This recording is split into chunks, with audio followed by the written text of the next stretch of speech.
Ladies and gentlemen, please welcome the immediate past president and former prime minister of the State of Israel, Shimon Peres.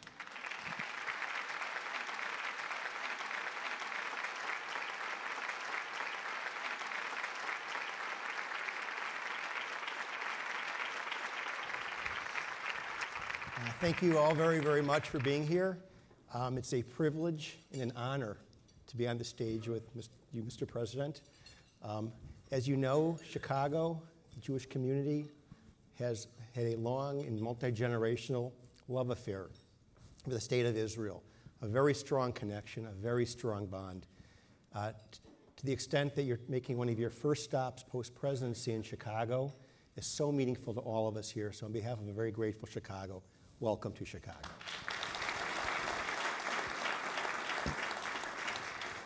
Thank you very much. Yep. I shall say just in one sentence that I think Chicago is in many ways the greatest Jewish community in the United States of America, as it was evident tonight. So thank you very much. Thank you. Thank you. You know, when we decided to show the video, we thought it was very cute, funny, and great satire.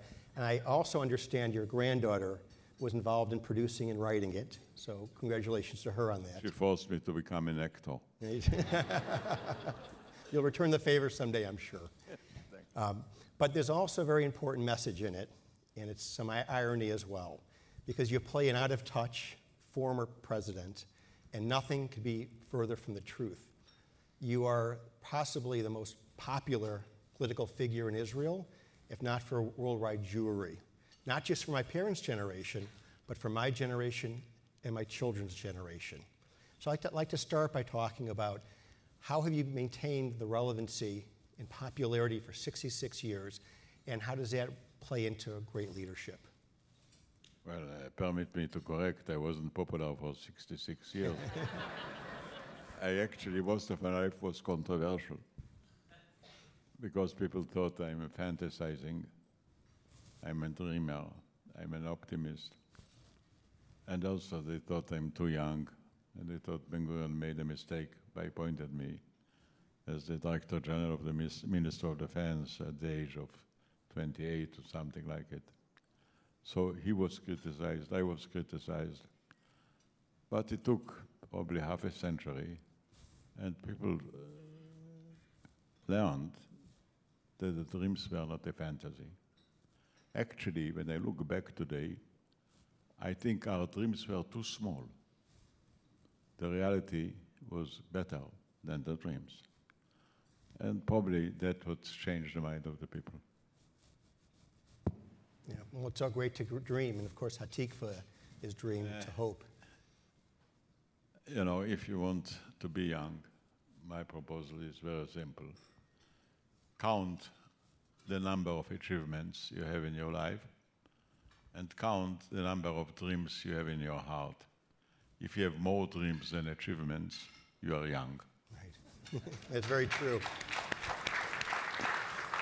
We all know you had a very special, strong relationship with David Ben-Gurion. In fact, in 2011, you wrote a definitive biography on Mr. Ben-Gurion. And I think it would like to hear from you about that relationship. And in particular, I understand that you went with David Ben-Gurion on your very first trip to the United States. If you could tell us about that experience for you and what transpired from there. You know, historically speaking, Ben-Gurion thought that the Jewish people have had great kings, great judges, great prophets. They were very short of statesmen. And probably we were destroyed twice because of lack of statesmanship. And I think he was probably the greatest statesman we have had. To dare to dream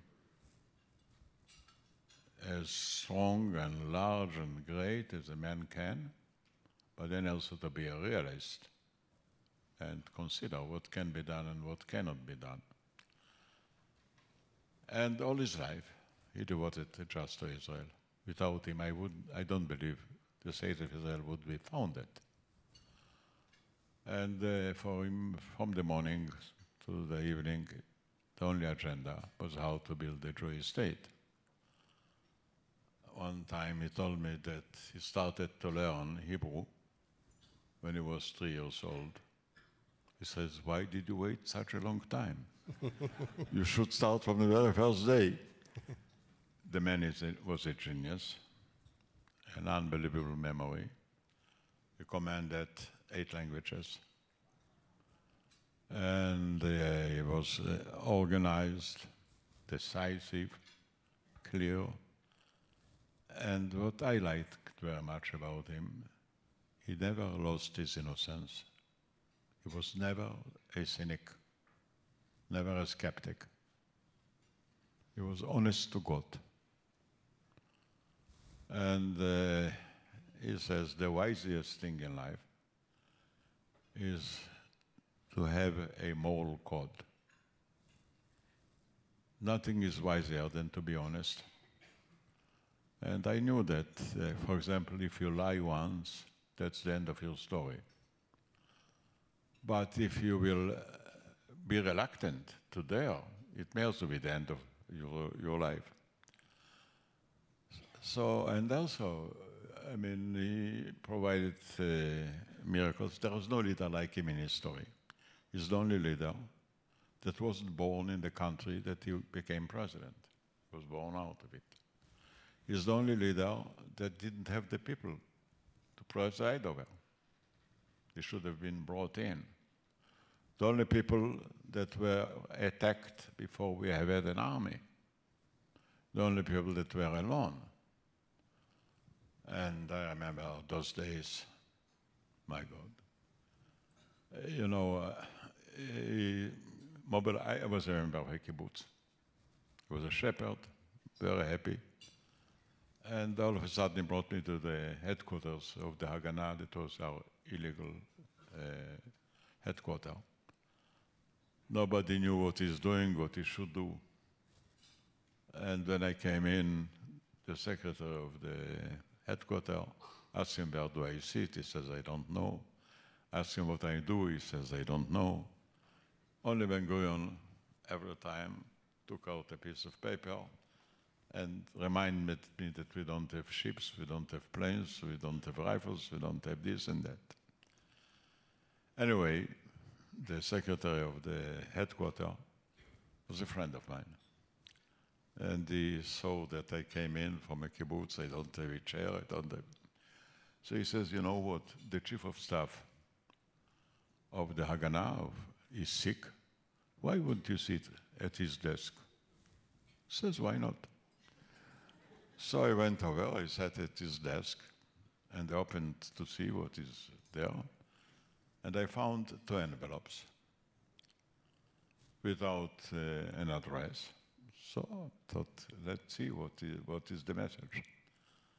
I won't tell what was written in the other envelope, but in one of them. And that was an envelope, a letter, that a general of our army was proposed by Ben-Gurion to become the chief of staff of the army. And he sent a letter to Ben-Gurion. He told him, "Look, thank you very much for your confidence. Thank you very much for your suggestion. But I am a serious man. I want to see what we have, what we don't have." And he says, "I discovered that we have only 6 million cartridges of light ammunition. For a day of a war, you need 1 million. So we can fight only 6 days. I wouldn't like to be a chief of staff for 6 days." I was shocked to my bones. I wasn't a general, but it's not difficult to understand. It means all what we have in the way of arms is to defend ourselves for 6 days. And we really had nothing, you know. But Ben-Gurion wouldn't give up. He wasn't afraid to try everything. And actually, the greatness of Israel comes from the fact that we didn't have nothing. It's not only that we didn't have arms and ammunition, We have a very small piece of land and a very poor piece of land. Israel at the beginning has had swamps in the north, desert in the south. The only party you could have a dialogue with were the mosquitoes in the north and the stones in the south. We didn't have water. We had 2 lakes, one dead, the other dying. We have a river, very famous, the Jordan River, but it's the only river in the world that has had more fame than water. So really we had nothing, you know? Right. The only thing we have had were people, devoted, pioneers, fighting, ready to sacrifice their lives. In the kibbutz, we hardly have had what to eat. We were happy, we didn't complain. And finally, Israel is a story, not of a rich land that enriched the people, but rich people that enriched a poor land. And that is the great story of Israel in my judgment. Well, thank you. Thank you. If you could tell us just one takeaway, one impression your first trip to the United States had on you when you came. Well, you know, until the age, I actually was Director General of the Minister of Defense. I said 28, but I was only 25. And then after the war, I learned that I didn't know a single word of English, literary. So I went to Ben-Gurion and says, look, thank you for all the confidence, but I have to learn a little bit. I don't speak a word of English. He says, you know what, go to the United States. You'll be the head of our mission there, and you'll go to an evening university, which I did. I went to the New School for Social Research in New York, which is a night school. Many of them were professors, many of Jewish professors who escaped from Germany. Some of the professors that didn't lecture regularly, but from time to time, were great Americans, and including Judge Frankfurter, Max Lerner, Neighbor Reinhold, really great man. I shall never forget, you asked what is my first impression. I registered on the day I arrived to the university, and the professor was lecturing about the psychology of economy.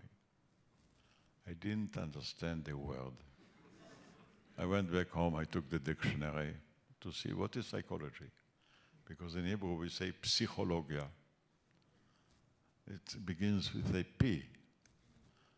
So I looked at this, all the C's, all the S, I couldn't find. and that was my first impression. But I was profoundly impressed by America. I saw people are working hard. They are organized. Everybody takes his job seriously, from the man in the elevator to the professor at school. It was, at that time, a very clean country. It still is. And I must say I spent in America a couple of years, including 3 months in the Harvard University, the AMP. I learned there more than at any other place. In the meantime, we started to dream. So in America, we bought the surplus of the Second World War, instead including former bombers, the Flying Fortress, as it was called, and we repaired it and sent it back home. It wasn't simple, so we organized a movie where 2 bombers have to play a role, which they did, and they fly away. And so, I mean, here I learned so much. And then I had the luck, I met most of the presidents. I met actually every president from Kennedy up to Obama. I think 11 presidents. Pardon? Oh, you served with 11 presidents. Yes. I believe it was. You know, it's, if I'm not wrong, it's very hard to be elected a president. Increasingly It's so. not easy. And to remain a president is also quite problematic. But I found all of them extremely friendly to Israel, all of them. Republicans, Reagan, for example, was a great friend. And so was, on the other hand, Truman, and all of them, Bush Jr. and Bush Sr., the father, for whom I have the highest respect, Clinton. Really outstanding people, outstanding. And we were blessed by them, and also by the fact that support of Israel was bipartisan. And we were supported both by the Republicans and the Democrats, by labor, by industry. It was our greatest luck. So my first impression was I didn't know English, but my permanent impression is there wasn't a better friend to Israel than the United States of America. Is there one president in particular that you felt was especially supportive of I Israel? shall not take a risk to mention one of them. Okay. Well, while I we're have to continue to work with them. right, of course. Well, while we're talking about America, I know I speak on behalf of everyone in the room to say that we are all anxious and eager to do everything we can to support the state of Israel. Of course, the nature of that support has evolved over time. In your opinion, what can we do as a community, a Jewish community, and individually to best support the state of Israel and a strong U.S.-Israel relationship? First of all, let me say that you are doing a lot, and we appreciate it. And it so happened that there is no contradiction between the friendship of the United States and the devotion of the Jewish people. Well, we are one people, not necessarily belonging to the same state. So I would say that if you ask me what should be done, we have to find a common denominator in a new age. And I would recommend that the common denominator should be based on 3 foundations. One, the moral one, which is the 10 Commandments. The 10 Commandments is 3,500 years old. It's all told 172 words, that's it. A word wasn't changed. It became also the foundation of the Western civilization. We don't have the right to permit that the great thing about Jewish people is to select the moral code as the most important one. And we have to continue. The second is to continue to learn. I mean, since we didn't have a land, our land was our gospel, our Bible. We learned and learned and learned. And what we learned is taught us never be too satisfied. You know, people ask me why is Israel so successful in high tech? And my answer is, the Jewish people were born and educated never to be satisfied. If you are satisfied, you stop being Jewish. So, Except for since this. you are unsatisfied, you all the time search for a better world. Right, well, you never stop it. That's right. Individually. We don't feel that the Messiah, in our case, arrived. We are preparing the ground for him. It's quite a work. It takes some time. And so we have to continue and educate our children to learn and learn and learn in order to have what we call tikkun olam, a better world. And the third one is to make peace. We were born for peace. We went to war because we were attacked. It wasn't our choice. but we want to have peace with the Palestinians, peace in the Middle East, peace all over the world. And I think these three elements can be agreed both by the Jewish community in America and Israel. We are half and half. And we have to listen to each other. I don't think Israel should give orders to the American Jewish people. We have also to listen. And we are different citizens, but we have a joint history, a joint philosophy, and it's not in contradiction, neither for you with the United States, nor for us with our brothers all over the world. All right, well, you have our pledge on all 3 points. When we leave this room today, we'll continue on all those items. You mentioned peace, so let's pivot back to Israel. And when I met you earlier today, you said ask some hard questions. I said, I'll ask some easy questions, you can give some hard answers. Abba Eban said that the Palestinians never miss an opportunity to miss an opportunity. Has Israel missed an opportunity when it comes to the peace process? I wouldn't suggest to copy the Arabs, not to miss the opportunities. Now look, to be more serious about it, the Middle East is going through a transitional period. The Arabs discovered that their menace and problem are their own terrorists, not Israel. The terrorists are destroying the Arab lands, the Arab countries. They destroyed Lebanon, they destroyed Syria, they destroyed Iraq, they destroyed Yemen, Libya. And all of a sudden, I think many of them do feel that Israel can be a partner in fighting terror and not just be a target for them. It's not simple as it sounds, but it can be. Now, I want really to describe briefly how do I see right now the situation in the Middle East, because in the papers you really have the sensations, but not the real background. We have today in the Middle East 400 million Arabs. And when you want to fight terror, you cannot just use rifles. You have to address the reasons for terror, but make people terrorizing and handle the reasons as well. If you have mosquitoes, you don't shoot at every mosquito, you try to dry the swamp. We have to dry the swamp as well, not just to use our power.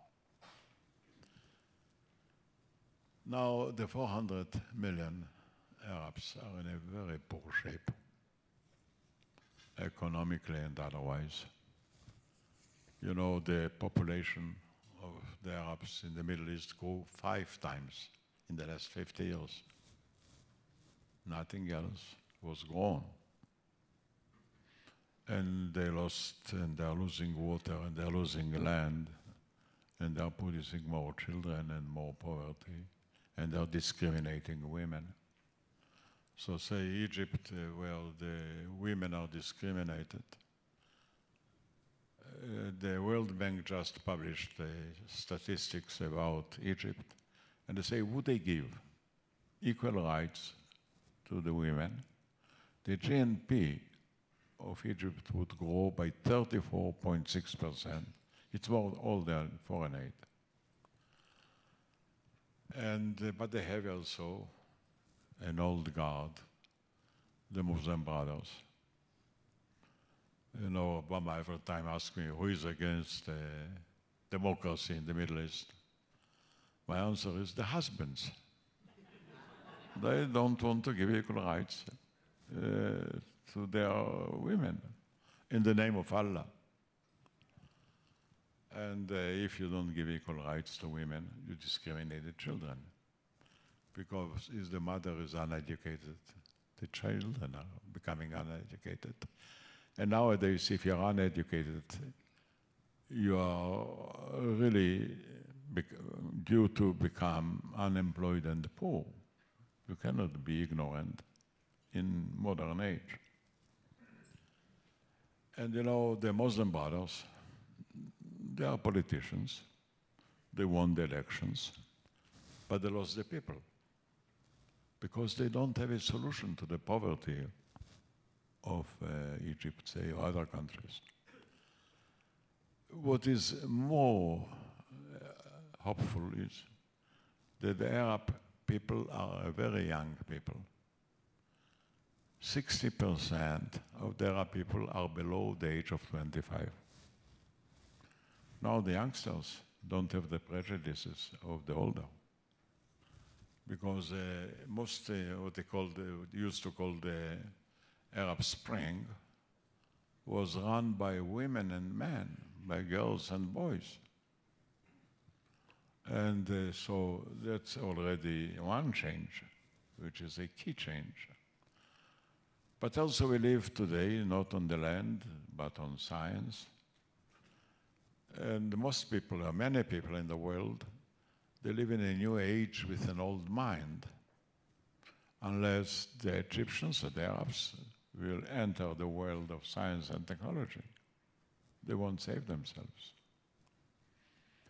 What I think we have and can do is really to handle the young generation, to help them,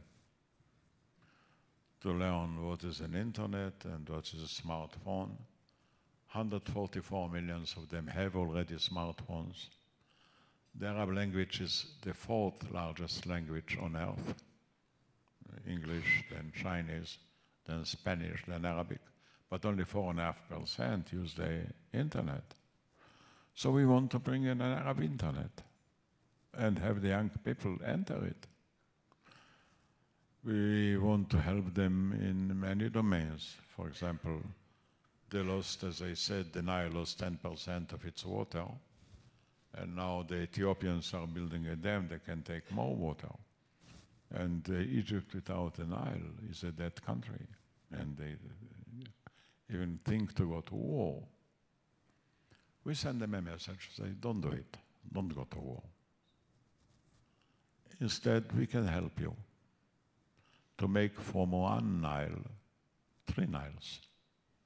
This is the spécialité à la maison of Israel. We know how to make from 1 drop of water 3 drops by desalination, by recycling, by introducing new systems of irrigation and so on. And now, as far as Israel is concerned, and that's what I'm now trying to do, you know, today the real strength, not power, but strength in the world is the global companies. Globality is stronger than nationality. The effect of the global economy upon national economy is by far more effective than the effect of the national economy upon the global economy. Now, the global economy is really running the world, the companies, but there is no global government. They don't get orders, they won't take orders. They are based on goodwill. They can run their business if they have good products, innovations, if they create trust, if they are caring about the community. In the United States, you see that the largest companies are giving back some of their profits to the communities. Because in order to run the business, it's not enough to have a good balance. You must have a good name. Because in the age of globality, there is no room for racism. We want to have everybody. It's a different world. So we are working with global companies, not with governments.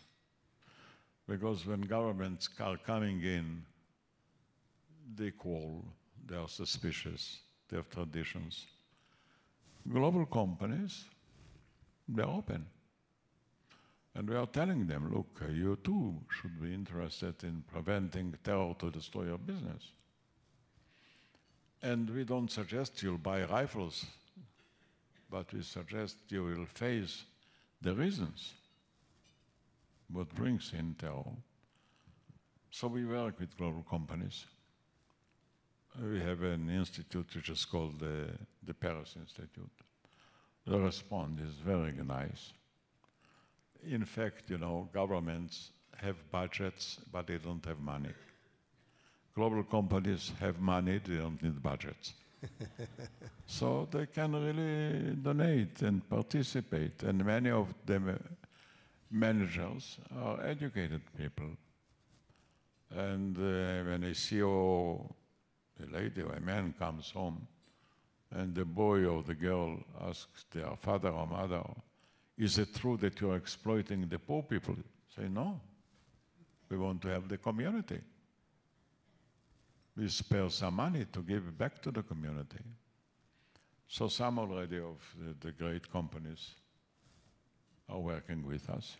I mean, we don't want to become a company. We are not going in business. But we want to be a matchmaker because we know the people in the whole Middle East, because we know what can be done and what can't be done, and we advise.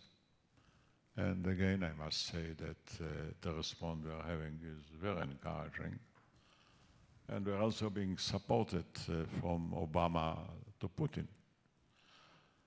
In other words, in order to make peace doesn't fall from heaven. It's very difficult to make peace, to overcome prejudices and hatred and suspicion. And we don't like the Arabs, and the Arabs don't like us. Peace is being done between two people that don't like each other. And the negotiation for peace is between enemies, not between friends. Friends don't need negotiations. And I believe that's the right way to go. And I believe that we can do. It's a crisis, but a crisis is also an opportunity. Who says that you must fall down from a crisis? You can take off as well. And that is the way I view the future. Thank you.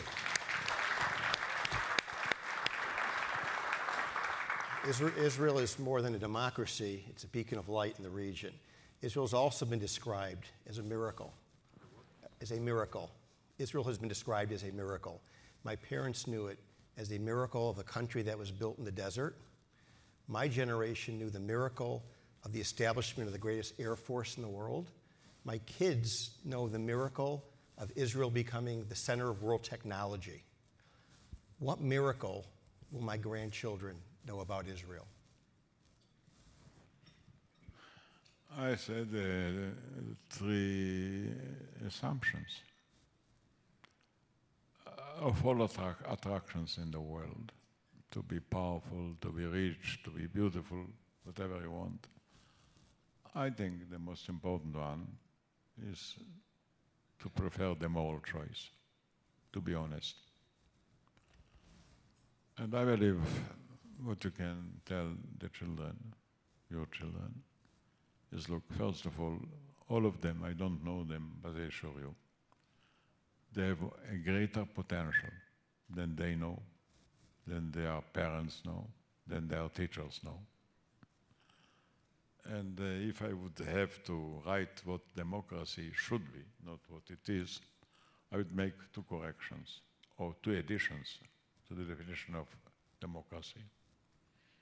One is democracy is not just the right to be equal, but the equal right to be different. It's not a sin to be different. And you don't have to be enemies because you are different. And for the children, free expression is not the real story. What do you expect a young man or boy take a microphone and go and make speeches? The real story is self-expression. Every young girl and boy would like to express their talents and their inclination, and they have it.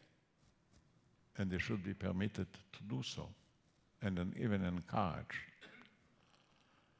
And they are the hope the world is moving ahead. I mean, for 10,000 years, we were living on the land.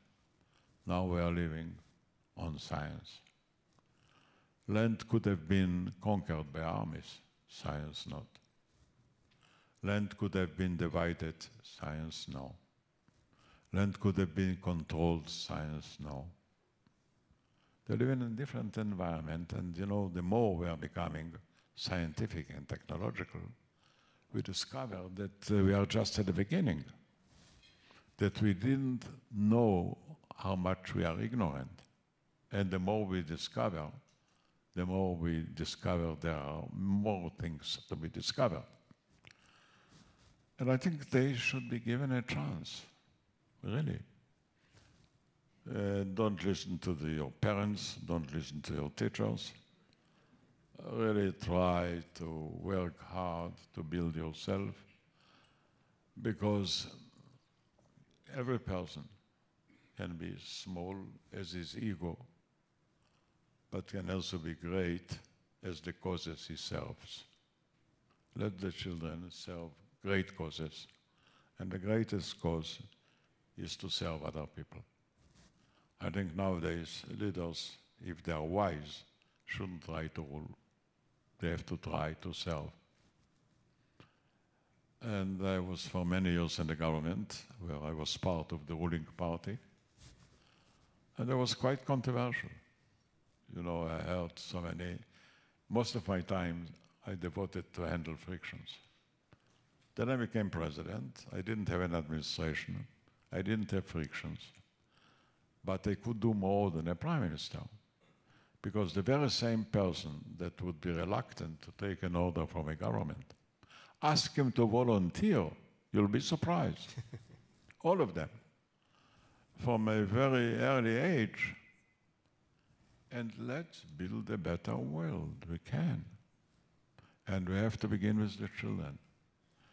And I think all children, it's very difficult to be young nowadays, because the competition is great. Life is costly. The parents cannot support them as they did in the past. But they can do a great deal. And if I'm not wrong, the young generation is more honest, less tricky, because they don't have to be so much in the politics of the land and so on. And they are very talented, they are very up to date, and furthermore, they understand it's not enough to be up to date, you have to be up to more. Leave the past, face the future. Have more dreams. Then remember some facts. And I believe that that is a common denominator, and we have to understand it and encourage them to do so. I would like to see more and more young people entering political life. All right, well, thank you very much. It's very, very inspirational words to end on. I want to thank you very much for coming tonight, to sharing your tremendous views on history, on Israel, your political insights. And on behalf of a very thankful and grateful Chicago, thank you for being here.